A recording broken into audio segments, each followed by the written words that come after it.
Eli wesoka showdown podcast siselapha ndiyabona amadawana akhona apha ndibona idawana elikhulu endilaziyo apha Jera nansi game uyi-football supporter iChiefs ibidlala nePirates wena as umlandeli omkhulu weMamelodi Sundowns uyibone njani igame? Masiqale ngokuthi congratulations kwikhosi adlalile kudlaliwe ndithanda uku-appreciate the officials sidla ngokukhala nge-officials kwigame ezinje kodwa namhlanje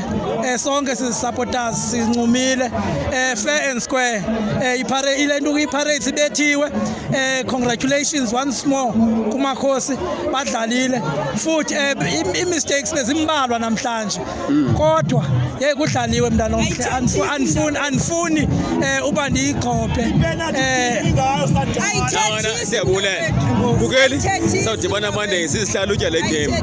kwiSoccer Showdown podcast.